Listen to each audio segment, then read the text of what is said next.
अगर 2025-26 में आप न्यू टैक्स रिजीम में जाते हैं तो आपको 12 लाख रुपए तक कोई टैक्स नहीं देना है।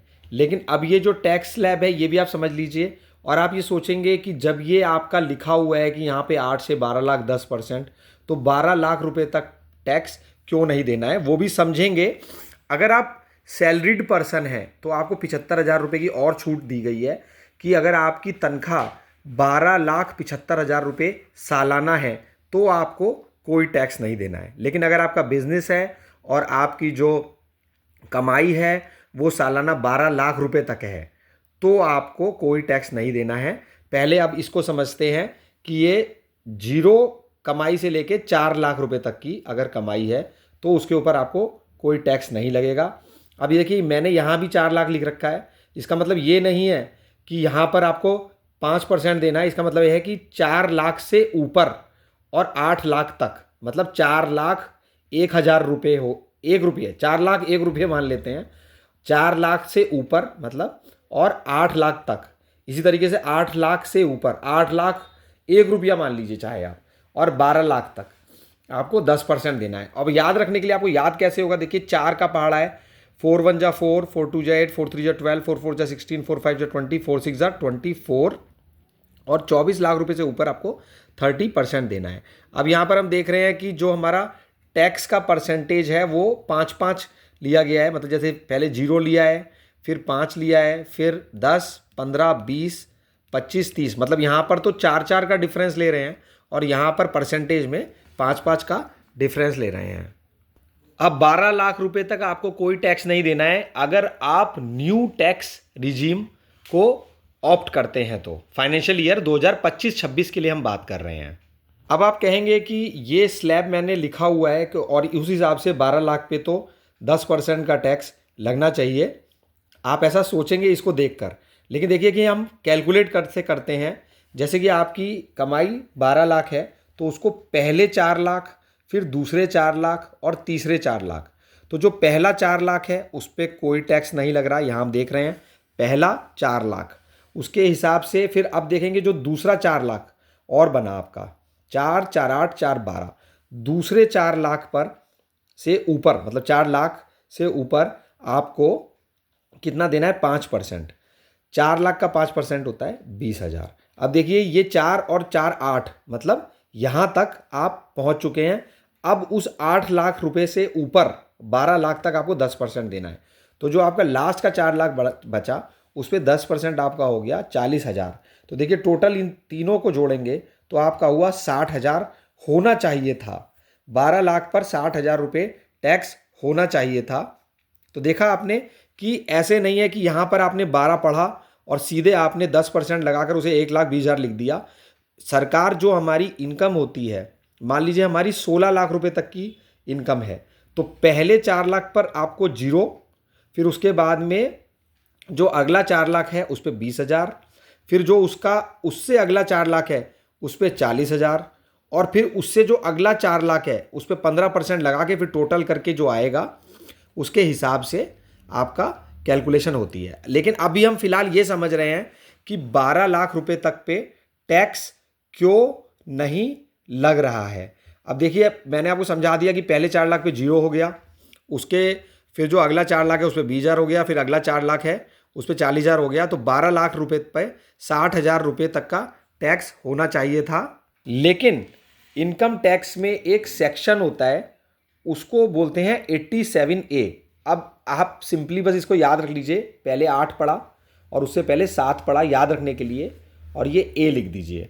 तो सेक्शन 87A होता है, उसमें सरकार आपको 60,000 रुपये तक की छूट दे रही है।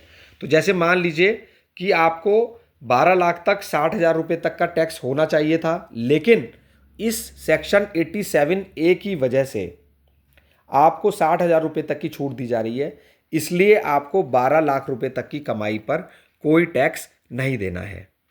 अब हम पढ़ लेते हैं 12 लाख रुपये तक की कमाई पर 0 टैक्स, आपको 12 लाख रुपए तक की कमाई पर कोई टैक्स नहीं देना है। फॉर फाइनेंशियल ईयर 2025-26 की हम बात कर रहे हैं। अगर आप न्यू टैक्स रिजीम, जिसको कि हम ये बोल रहे हैं, इस टैक्स रिजीम को आप फॉलो करते हैं, मतलब आप अगर इस चार्ट को फॉलो करते हैं तो आपको 12 लाख रुपए तक की कमाई पर कोई टैक्स नहीं देना है। लेकिन अगर उसी के साथ अगर आप सैलरीड हैं, अगर आप इंडिविजुअल सैलरीड एम्प्लॉय हैं पर्सन, तो उसको कोई भी टैक्स नहीं देना है 12,75,000 रुपये तक। मतलब यहाँ पर जो बिजनेसमैन है उसको 12 लाख रुपए तक की कमाई पर बोला गया है, लेकिन जो सैलरीड पर्सन है उसके लिए 75,000 रुपये तक की और छूट दी गई है, तो उसको 12,75,000 रुपये तक की कमाई पर कोई टैक्स नहीं देना है। देखिए अब यहाँ पे लिखा है कि the zero tax benefit is available through a tax rebate. अब यही मैंने आपको बताया था कि जो 60,000 रुपये तक का आपको बेनिफिट मिल रहा है वो सेक्शन 87A है और इनकम टैक्स एक्ट है 1961। ये बहुत ही सिंपल है, एक एक्ट है इनकम टैक्स का 1961 का, उसके अंदर ये सेक्शन 87A है, उसमें आपको ये 60,000 रुपये का बेनिफिट मिल रहा है। मतलब कि 12 लाख पे जो कि हमारा स्लैब है इसके हिसाब से 60,000 रुपये टैक्स होना चाहिए था, लेकिन 87A सेक्शन की वजह से हमें 60,000 रुपये की और छूट मिल रही है। मतलब सेक्शन 87A में ऐसा कहा गया है कि आपको 60,000 रुपये की छूट और दी जाएगी। अब यहाँ पर ये समझना होगा, this provision applies exclusively to individual who select new tax regime. अब ऐसा नहीं है कि आपने न्यू टैक्स रिजीम तो फॉलो नहीं करा और आप 12 लाख रुपए तक की छूट की उम्मीद कर रहे हैं। और ऐसा भी नहीं है कि अगर आपकी 12 लाख रुपए तक की कमाई है तो आप इनकम टैक्स रिटर्न नहीं भरें, आपको इनकम टैक्स रिटर्न भरना पड़ेगा। This does not exempt one from filing an income tax return.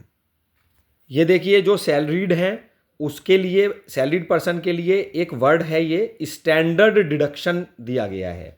तो ये स्टैंडर्ड डिडक्शन एक ये ऐसे वर्ड है और उसमें 75,000 रुपये तक की छूट दी गई है। इसी वजह से सैलरीड एम्प्लॉयज़ के लिए 12,75,000 रुपये तक की छूट है, मतलब उस पर कोई टैक्स उनको नहीं लगेगा। अब एक बहुत इंपॉर्टेंट पॉइंट मैं बताने जा रहा हूँ कि अगर आपकी इनकम प्रॉपर्टी से है तो देखिए ये जो टैक्स स्लैब और जो हमने 12 लाख रुपए तक की छूट की बात करी है वो हमने या तो बिजनेस की कमाई से या फिर कोई सैलरीड है उसकी कमाई की बात करी है। ऐसा नहीं है कि आपने कोई प्रॉपर्टी बेची, आपको उसके ऊपर जो कैपिटल गेन मतलब फ़ायदा, जैसे कि मान लीजिए कि कोई प्रॉपर्टी आपने 10 लाख रुपए की खरीदी थी और आपने उसे 15 लाख रुपए का सेल किया, तो जो 5 लाख रुपए का आपको फ़ायदा हुआ उसके ऊपर आपको टैक्स अलग देना होगा, उसको इसमें मत जोड़िएगा। उसके ऊपर आपको जो लॉन्ग टर्म कैपिटल गेन या शॉर्ट टर्म कैपिटल गेन के हिसाब से उस पर तो टैक्स लगेगा ही लगेगा। ऐसा नहीं है कि आपने कमाए 4 लाख रुपए और 5 लाख रुपए आपने अपना फ्लैट बेच के या प्रॉपर्टी बेच करके 5 लाख कमाए, मतलब 9 लाख रुपए आप अपने दिमाग में ऐसे सोचने लगे माइंड में कि 4 लाख रुपए तो मेरे को इनकम हुई थी बिजनेस से और 5 लाख रुपए मेरे को कमाई हो गई प्रॉपर्टी बेच करके, तो मैं तो 9 लाख रुपए हो गई और मैं 12 लाख रुपए इस वाले स्लैब में आ गया और मुझे कोई टैक्स नहीं देना पड़ेगा। इसका मतलब ये हुआ कि आप अगर प्रॉपर्टी बेचते हैं और आपको उसमें फ़ायदा होता है, लॉन्ग टर्म कैपिटल गेन या फिर शॉर्ट टर्म कैपिटल गेन, तो वो आपको, जैसे आपने 10 की खरीदी 15 की बेची, या मान लीजिए कोई चीज़ आपने 50 लाख की खरीदी और आपने 70 लाख की बेच दी, तो जो 20 लाख रुपए का आपको फ़ायदा हुआ है उसके ऊपर आपको टैक्स देना ही होगा। हाँ, वो मतलब कि इस इनकम में आपका वो नहीं जुड़ेगा। जो शॉर्ट टर्म कैपिटल गेन है या लॉन्ग टर्म कैपिटल गेन है उससे आपकी, ये केवल आपकी बिजनेस इनकम के लिए है या सैलरीड इनकम के लिए है। तो लॉन्ग टर्म कैपिटल गेन या शॉर्ट टर्म कैपिटल गेन आपको सरकार को अलग से देना होगा। ये नहीं है कि 12 लाख रुपए तक की कमाई हुई तो आपको छूट मिल जाएगी। छूट केवल आपकी कमाई पर है, ना कि आपकी प्रॉपर्टी की कमाई पर है। प्रॉपर्टी की कमाई पर आपको सरकार को टैक्स देना होगा।